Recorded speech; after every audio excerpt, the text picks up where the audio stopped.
En plein grand débat qu'a jeté le Premier ministre, c'était vendredi. Il a évoqué la possibilité de lier le versement des aides sociales, donc des allocations chômage ou du RSA, au fait que les bénéficiaires pourraient participer à des activités d'intérêt général. La proposition fait tousser, notamment au sein de la majorité En Marche. On en débat, mais on écoute d'abord le Premier ministre. C'était donc vendredi. Est-ce que cette solidarité, elle peut s'accompagner de contreparties, d'activités d'intérêt général? Qu'est-ce qu'on demande à ceux qui bénéficient de la solidarité? Est-ce qu'on demande quelque chose? Et si oui, quoi? Et pour compléter sur le sujet, je vous propose d'écouter aussi le secrétaire national du Parti communiste, Fabien Roussel. Il intervenait sur ce sujet ce matin, c'était sur Sud Radio. Amener cette idée-là aujourd'hui, c'est une véritable provocation.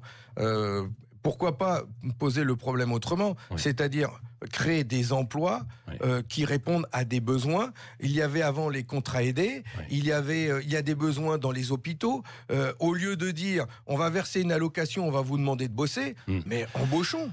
Carole, le Premier ministre, il met le sujet sur le tapis. Il sait aussi que c'est un des thèmes dans le grand débat qui revient. Enfin, il met le sujet sur le tapis, c'est quand même, il faut quand même rappeler que c'est un sujet récurrent, vraiment, voilà, qui fait débat depuis 15 ans. Est-ce qu'il faut des contreparties? Sarkozy en 2007. Voilà, bon. Moi, je pense que s'il fait ça, c'est pas tout à fait par hasard. Je pense qu'on veut aller un peu pêcher du côté de l'électorat de droite. Sur le fond, je trouve que c'est en réalité... Enfin, comment dire, il n'est pas choquant dans l'absolu qu'on se dise, bon, quelqu'un, après tout, qui bénéficie d'une allocation, fasse un travail d'intérêt général. Dans l'absolu, c'est pas choquant. Maintenant... ces mécanismes sont chargés, en fait, de réinsérer. Il ne faut pas oublier, c'est de la réinsertion, en principe. Et donc, moi, je préférerais beaucoup qu'on parle de formation professionnelle qu'on pourrait donner aux bénéficiaires. C'est pas ce qu'il dit, en fait. Il parle de contrepartie. C'est pas pour... je sais bien, mais moi, je pense que... Ce qui est intéressant, c'est que c'est vrai que c'était le programme de Sarkozy et celui de Wauquiez, sur lequel... cela dit, il ne faut pas non plus exagérer. Ça me semblerait plus utile qu'on les fasse bénéficier d'une formation. Dans ce qu'il dit, il ne parle pas des mécanismes assurantiels, il ne parle pas du chômage, il ne parle pas de la maladie. Il parle de la solidarité. La solidarité, donc c'est le RSA. C'est trop vague, non, c'est trop vague la formule solidarité. C'est assez... L'allocation adulte handicapé.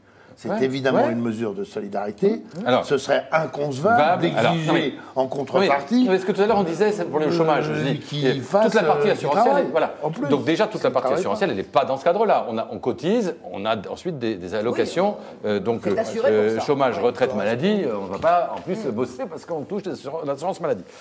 Après, il y a la solidarité. Dans la solidarité, effectivement, c'est pas, à mon avis, la même chose, le RSA, que l'allocation adulte handicapé. Donc sa formulation est beaucoup trop générale. Donc sa formation est générale. Trop générale. Mais ce qui est trop général, c'est ça. Oui, non, mais attends, mais ça me gêne pas. Je n'ai pas d'un Édouard philippisme tel que je puisse pas le dire, je vous rassure. Non, mais quand il colle à Wauquiez, vous devenez très Philippe. C'est quand même rigolo qu'ils reprennent le programme de Wauquiez.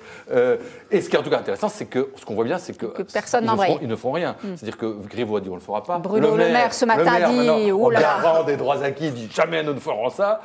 Donc, je ne sais pas si c'est une gaffe, si c'est volontaire, je ne sais pas très bien pourquoi il l'a dit. Je pense aussi c'est que.